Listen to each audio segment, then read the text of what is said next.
Halo, kembali lagi pada saya Delun Senjaya dari kelas TIA 24. Nah, jadi kali ini saya akan membahas tentang konsep orthogonality.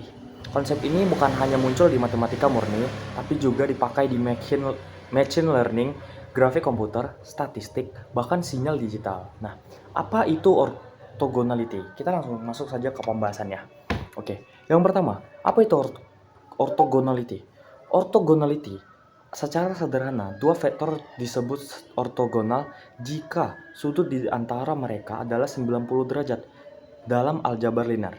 Nah, kita menentukan itu dengan dot product. Definisi penting, dua vektor u dan v adalah ortogonal jika u dikali v sama dengan 0. Nah, itu yang harus jadi patokan dan yang kalian ingat. Jadi kita tidak perlu menggambar sudut 90 derajat, cukup hitung dot product.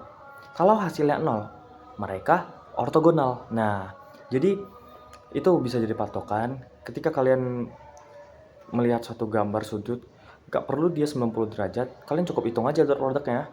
Kalau udah hasilnya 0, ya udah, berarti mereka tuh ortogonal. Nah, itu jadi kayak patokannya ya. Ingat itu. Oke, ada pun contoh. U sama dengan buka kurung 1,2 tutup kurung, V sama dengan buka kurung 2, min 1 tutup kurung. Baru ada 1, buka kurung 2 tutup kurung, tambah 2, buka kurung min 1 tutup kurung sama dengan 2, min 2 sama dengan 0.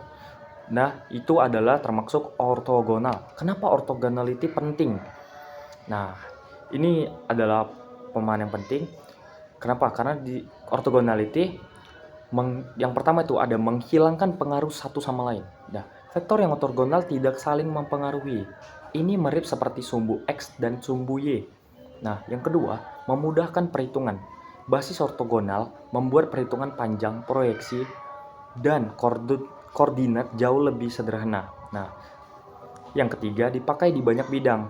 Contoh yang pertama itu ada PCA, Principal Component Analysis. Yang kedua ada grafis 3D. Yang ketiga ada Fourier Series atau fungsi ortogonal. Yang keempat ada machine learning atau mengurangi kolasi fitur.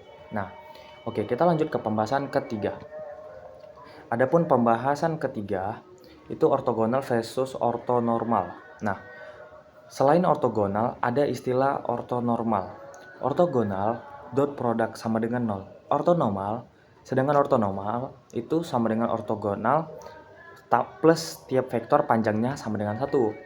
Contoh, vektor ortonormal yang terkenal I sama dengan buka kurung 1,0,0 tutup kurung. J sama dengan buka kurung 0,1,0 tutup kurung. K sama dengan buka kurung 0,0,1 tutup kurung. Ini dasar dari ruang koordinat 3D.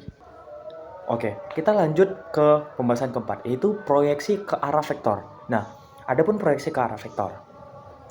Orthogonality berkaitan erat dengan proyeksi.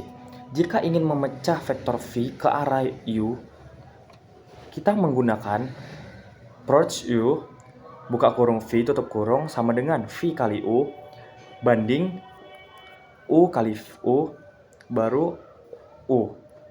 Jika V dan U ortogonal, V kali U sama dengan 0. Maka proyeksi sama dengan 0, artinya V tidak punya komponen ke arah U.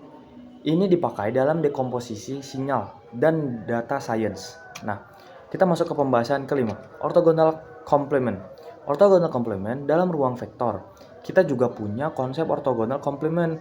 Misalnya suatu subspace W, maka W sama dengan buka kurung kurawal V, lalu elemen R banding R pangkat N, baru V kali W sama dengan 0 untuk semua W, elemen W, tutup kurung kurawal. Contohnya dalam R pangkat 3, sebuah bidang punya orthogonal complement berupa garis normal yang tegak lurus bidang tersebut. Ini penting dalam aljabar linear tingkat lanjut dan metode penyelesaian sistem persamaan linear seperti least squares. Nah, kita lanjut setelah selesai pembahasan 5, kita akan lanjut ke pembahasan 6. Ada namanya matriks ortogonal. Matriks juga bisa diortogonal. Sebuah matriks Q ortogonal jika Q pangkat T, Q sama dengan I. Artinya, kolom-kolom matriks Q saling ortonormal. Keuntungan matriks ortogonal, yang pertama, tidak mengubah panjang vektor. Yang kedua, tidak mengubah sudut. Yang ketiga, dipakai untuk rotasi 2D dan 3D. Yang keempat, ada numerik sangat stabil. Nah, contoh rotasi 2D. Buka kurung, cos 0, min sin 0, baru di baris kedua kita bisa buat sin 0 dan cos 0. Tutup kurung. Nah, ini matriks ortogonal. Nah, jadi yang saya sebutkan sebelumnya itu adalah contoh dari matriks ortogonal. Oke, kita masuk kesimpulan. Nah, kesimpulannya adalah yang pertama, ortogonal itu sama dengan dot product sama dengan 0. Sedangkan yang kedua, ortonormal dan ortogonal plus panjang 1. Yang ketiga, proyeksi sangat bergantung pada ortogonality. Yang keempat, ortogonal komplement membangun struktur ruang. Lalu yang kelima, matriks ortogonal penting untuk rotasi dan stabilitas numerik. Nah, dengan memahami ortogonality, kita bisa memahami banyak konsep lanjutan dalam aljabar linear dan dunia nyata. Nah, oke. Jadi ini adalah pembahasan yang mengenai ortogonality. Jika saya ada salah, mohon dimaafkan. Dan sampai sini saja video kali ini. Terima kasih.